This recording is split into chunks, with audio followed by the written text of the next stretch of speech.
This is the Basics 101 of how to use wood-burning stoves.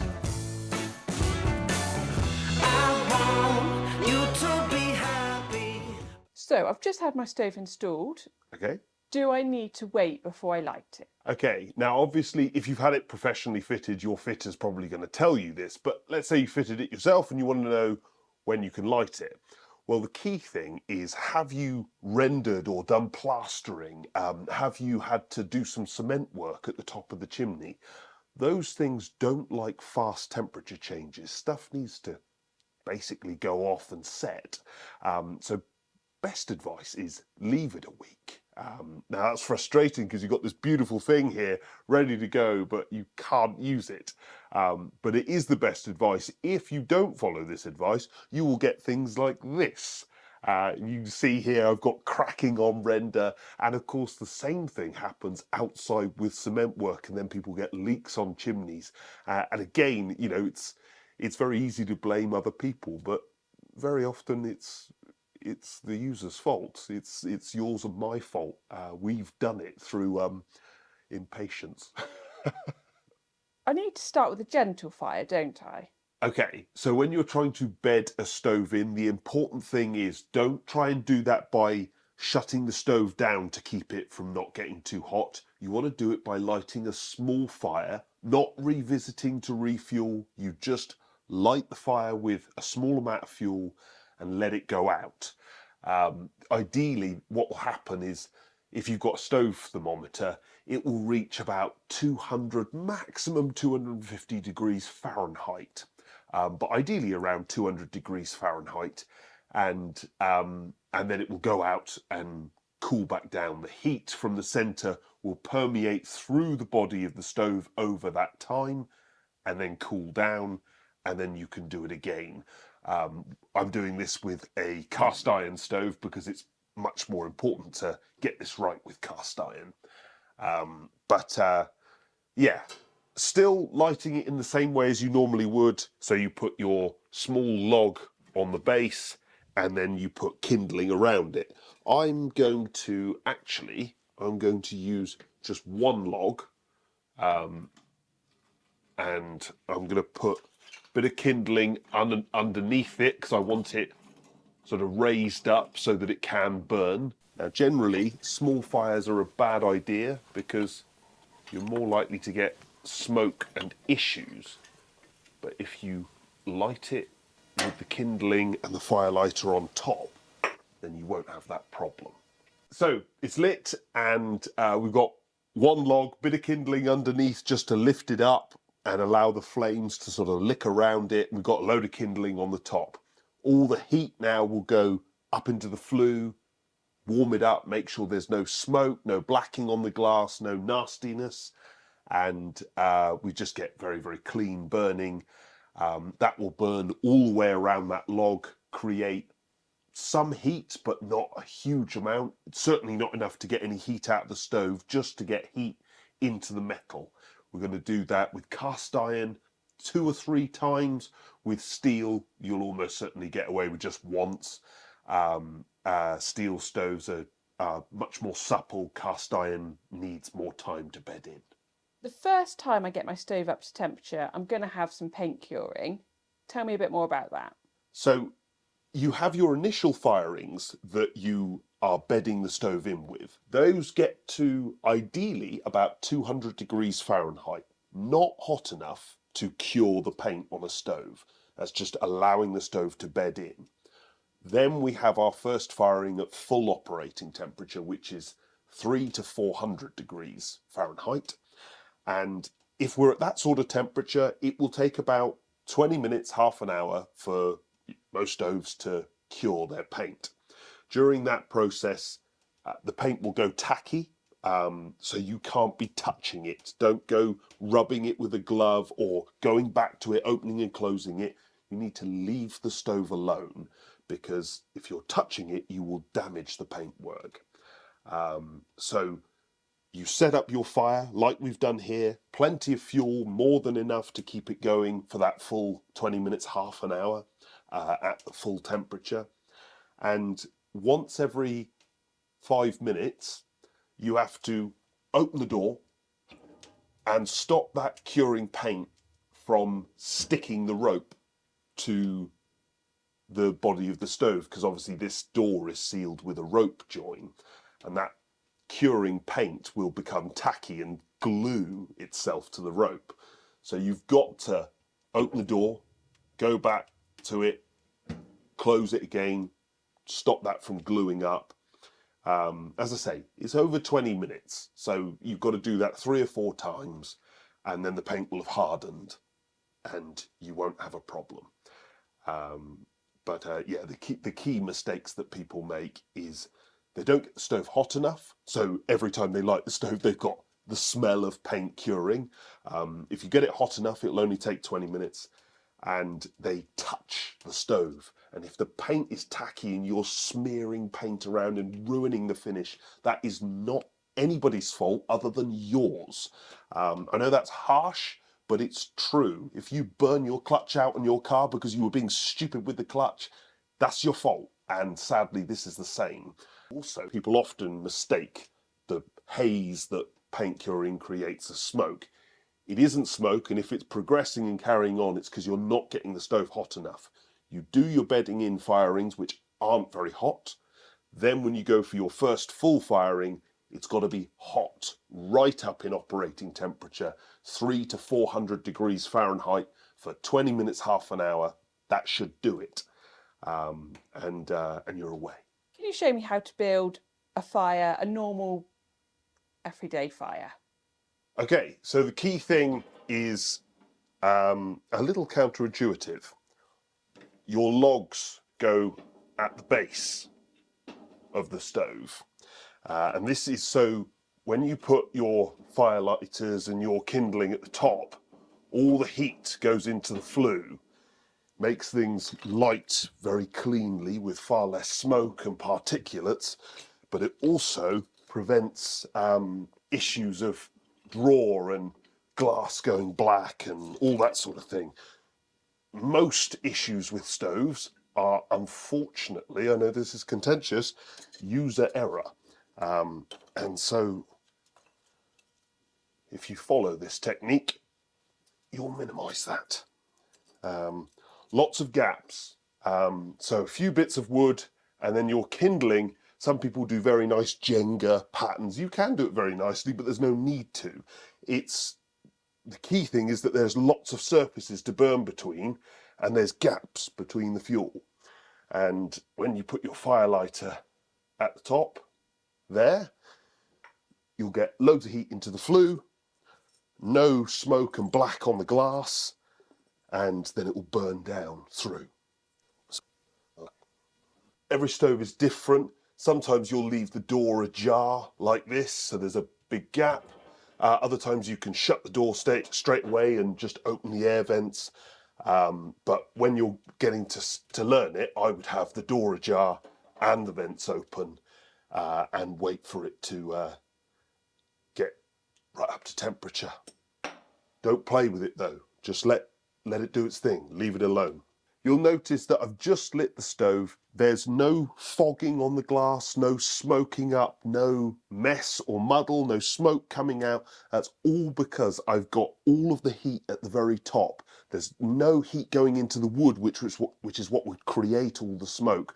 We've just got heat going into the chimney, getting a draw, and then it's burning into the kindling, which is lighting very easily because it's kindling, but that draw has already begun, so any smoke that is created is handled well. So I haven't had to return to this stove. I've just allowed all that heat to burn down into the logs, so it's basically lit itself. It seems sort of madness to turn the fire upside down and have logs kindling and then the fire lighter. But not only is it vastly cleaner, I've got no black on the bricks, I've got no black on the glass. It's just all clean, up to temperature, and I haven't had to touch it or worry about it. So, yeah, this is strangely a really effective and clean way of lighting your stove. Can you tell me a little bit about the correct fuel to use? So, what should you be burning? Well, the perfect fuel is wood. This is kiln-dried ash, so this is sort of the perfect fuel. But really, you want almost any wood that's under 20% moisture. You can check your moisture with a moisture meter, or you can use my trick by smearing fairy liquid on one end and blowing down the other end of the wood. And if it foams, then it's dry. Sounds ridiculous, but it works. You then get, properly tested compressed logs.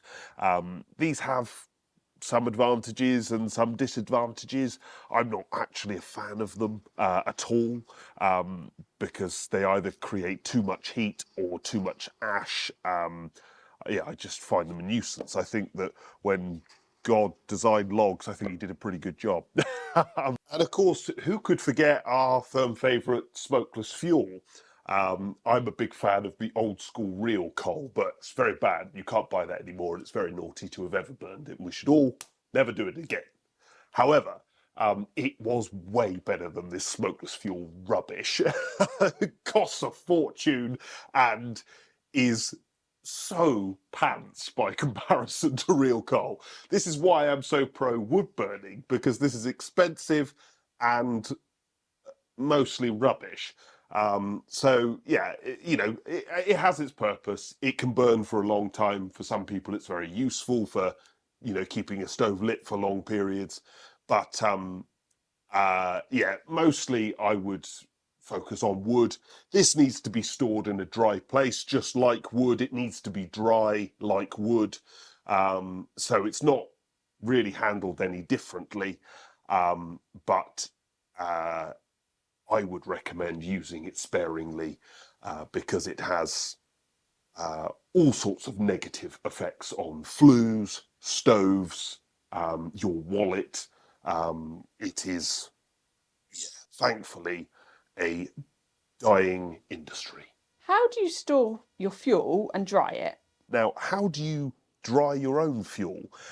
People really worry about, it's got to be in a garage, it's got to be undercover. It doesn't. Trust me on this, it does not. It needs to be out in the weather, particularly out in the wind.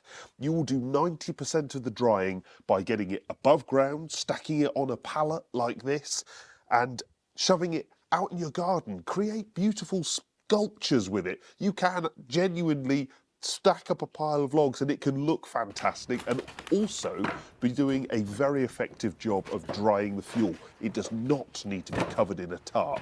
In fact, you'll increase the chances of rotting and water standing still. Get rid of the tarp. Leave it out in the wind outside. And then, your final 5% of drying, you can, if you're super worried about it, bring it indoors and, stack it up in a little log store and it stays indoors for a few days to acclimatise. But basically, 90% of the drying is done outside in the weather. When should I reload my stove? Okay, this is a really important question, because basically everybody reloads their stove too early. Any issues of smoke spillage, any issues where you go, oh, I open the door and there's smoke coming into the room, none of that it's very rarely the fault of the stove. It is nearly always the fact that you're opening it and trying to do things with it way too early, which is just wasting your time and causing more hassle. This is the very earliest that I would even think about reloading a stove. We've still got loads of heat, there's flame going on, there's no need to reload at this point, but it has burned right down. Typically, I'd wait till the flames had almost gone. There's no smoke, you can open the door and leave it completely ajar. Right now, I've burned it down enough, there's absolutely no smoke, there's nothing coming out of the stove. But if I take a new piece of wood, whoa, hot. And if I leave that there now, with all the resins and new fuel, if I wait about 30 seconds, I'll start getting a little bit of smoke spillage into the room. That's not the stove's fault, that's the fact that I've left the door open. And of course, the same thing happens when people are opening the door with new fuel or fuel on before it needs reloading. They're saying, oh, I've got smoke coming into the room. That's because you're opening it way too early. There's no need. Now I'm getting a little bit of smoke spillage. And obviously, I shut the door, it's not an issue, and I shouldn't need to reload this stove now for, I don't know, hour and a half, something like that. What should I do if it starts smoking?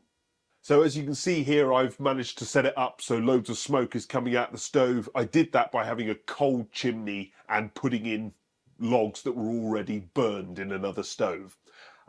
So what's happened here is you've lit a fire, probably not the right way up. Rather than having logs at the bottom, you've done it the other way up. You've got all the heat going into the wood, you're creating loads of smoke, but there's no heat in the chimney to handle it. You've got to open some doors and windows, get that smoke cleared, and next time, heat your flue. A flue, no matter how bad it is, will always draw when there's heat in it. So you've just got probably the lighting procedure wrong, or there's been some disturbance with the weather. Don't panic, just leave the door just ajar so that you try and get as much updraft as possible, and open your doors and windows, clear the smoke, and try again. What if a fire brick breaks? Well, I've picked this example brick quite deliberately. This is the back brick from a stove. You can tell with the little air inlet holes. But there's an air inlet hole here, which shows you that there's actually, this is only half of it, and there's a second half. The reason I'm showing you that is people get nervous when their fire bricks break, that, oh, there's heat going to get through and that's going to be a problem. Well, some of them are manufactured literally butt up against one another. So it's no different than having a break, which is why we don't replace fire bricks that break. That's a waste of time. You needn't do it. Very often it's because you've bumped it with when you're putting a log on, or somebody else has. You know, they don't just break by magic. They break because of impact. So it will have broken because it's bumped, and that doesn't matter. Just carry on using it. Over time, these bricks will erode and perhaps even start crumbling to pieces.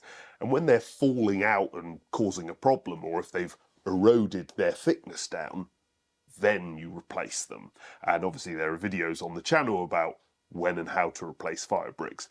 But yeah, just a break, not a problem at all, unless it's the one in the top of your stove that keeps all the heat down, because obviously if that breaks, very often it will fall into the middle of the stove, and the brick may well be in fine condition, it's just that it's broken and now it's falling down, so you have to replace that.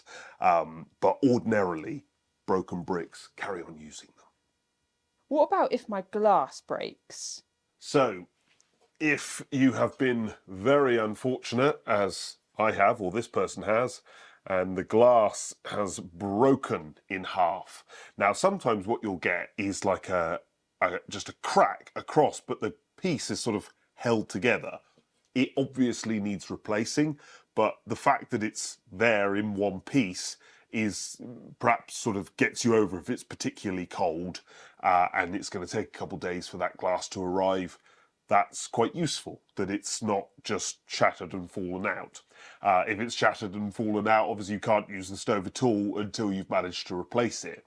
What is very, very helpful about this glass is that, like a tile, you can actually score it. You know, like if you're cutting tiles and cracking them, this is a ceramic. It's not actually glass, so you can do that in exactly the same way.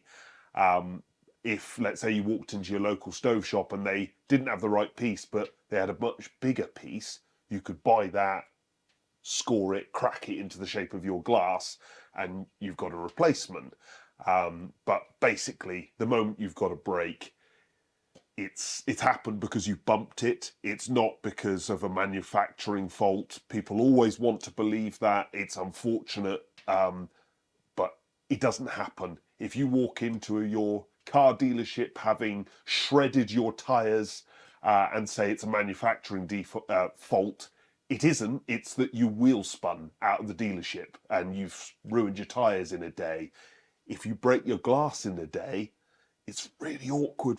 Shops hate this conversation because it's you who's done it. This stuff will only break if you bump it. So be careful with it. particularly if you've got something like this, a big curved piece. This piece of glass probably costs more than some stoves. Yeah, thankfully curved glass is very strong, but if you've got a crack or a break, there's no other alternative. You've got to replace it. When should I replace the ropes? So replacing ropes is a very important thing because if you don't have rope on your stove, if it's not sealing well, firstly, loads of your heat's being sucked up the chimney, but also you can't control your stove. It's burning away like crazy. And that's often how people realise they've got a problem, is suddenly the stove doesn't control. The sort of good advice is to shut your door on a piece of paper and feel whether there's any resistance.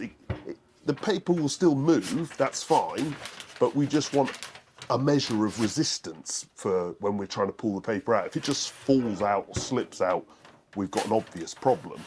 Now, very often that doesn't mean the rope needs replacing. Over time, these ropes will flatten, and so you'll find that the stove handle is often adjustable, so you tighten it up over the lifespan of the rope.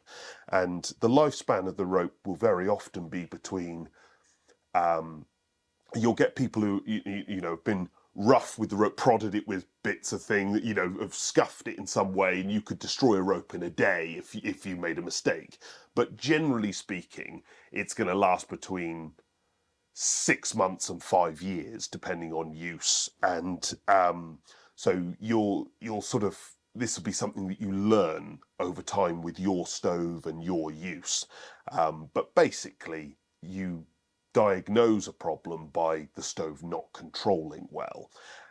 And then you would buy a tortoise rope kit, because obviously that's the best thing to buy. But you buy a rope kit and you re-rope your door, or you adjust your handle. When it comes to the rope around the glass, my typical answer is, unless I'm replacing the glass, I leave well enough alone. Sometimes you'll find a little piece sort of falls out or drops down, and obviously at that point you've got to replace it. But typically, if you leave that alone, because it's low traffic, it's not being opened and closed, it's just there, that shouldn't have a problem until you're replacing the glass. How often should I empty the ash, and how do I do that? So let's start with a stove that has a grate and an ash pan.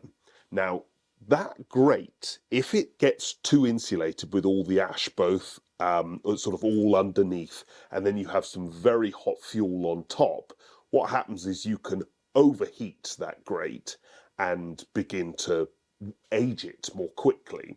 So typically with a multi-fuel stove where you're burning coal-based fuel, you're going to be emptying that ash pan when it gets within a centimetre of underneath the grate. That's because you want air coming in from underneath, but also that airflow cools the grate, keeps things running correctly at the right temperature. If you're burning wood, strangely, even with a grate, you actually want a bed of ash above that grate. So you don't want to be riddling the grate. You don't want to be sort of prodding things down so it all drops through. We want to leave an inch of ash on top of that grate. And then we burn our fuel. If you've got a wood-only stove and there is no grate and ash pan, same story. We want an inch of ash to burn in. That prolongs the burn time of wood, improves efficiency, makes it easier to light, makes it easier to keep in for longer periods. Everything about wood burning is benefited from having ash all around the fuel. Whereas coal, with your grate, as I said before, you want to be shaking the ash down and not allow it to build up any closer than within a centimetre of the underside of the grate. Obviously, with regard to a wood-burning stove, you've got no grate and ash pan. You take the ash out of those stoves when they've built up and they're starting to spill it out of the front. You always want to maintain that inch bed at the bottom. So you might take half of it out. And often with a wood stove, rather than having a nice convenient ash pan, you've often got to manually take it out with a little shovel or a dustpan and brush or something, but you've got to manually get rid of half of that ash, then spread it back around into the middle so that you've got a good bed to start your fire on again. Is there anything I should be doing regularly with my stove? Everybody's level of use is different, but I will use stoves most days. And typically what that will mean is once a month, I need to remove the baffle plate in the top of the stove, drop that down and allow anything that's come down the chimney, any birds that have dropped twigs or a bit of soot or anything like that, I allow that to fall back into the stove and not build up. And typically I'm going to need to empty the ash every once in a while. Now that varies on your stove. Some will have a grate, some won't. But you're going to need to check that as well. And again, once a month, I might look at the ropes and, when I'm using it a lot, I might look at the ropes. I'm going to sort of be judging that also by, does the stove control normally? If the control on my stove is suddenly gone, then that's going to alert me to something else I've got to check. Also, over time, you will find that internal components of the stove age, like everything. And so you may find that, particularly if you've been a bit naughty and overfired your stove, you may find that the log retainer right here at the front has begun to warp or buckle, or the grate underneath is doing a similar thing, or maybe the baffle plate at the top. You may find that, over time, things have begun to age. Now, obviously the right answer is to replace them. But when would you replace them? I'm sure a manufacturer will say replace them immediately because they want to sell you things. I typically follow the line that I replace things either when aesthetically I don't like the look, or my wife doesn't, or I do it when I can't remove things easily. If stuff is no longer sitting right, or if I'm trying to take the baffle plate down, which I'll do on a monthly basis to allow things down, if stuff isn't fitting, if that isn't working correctly, then I've got to replace them. Just a little bit of warping or wobble wouldn't panic me, to be honest. How often do I need to get my chimney swept? Your first sweep is sensible to have done after your first season, so after the first load of burning during the winter. And that can even be after a few months of use, because that first sweep you'll learn whether you're getting things right. Your sweep can advise you whether there's lots of soot coming out and something needs to be corrected, and they'll tell you what to correct. Or they'll find that actually it's clean as a whistle and you don't need to have it swept more regularly. You can just have the legal minimum, which is once a year.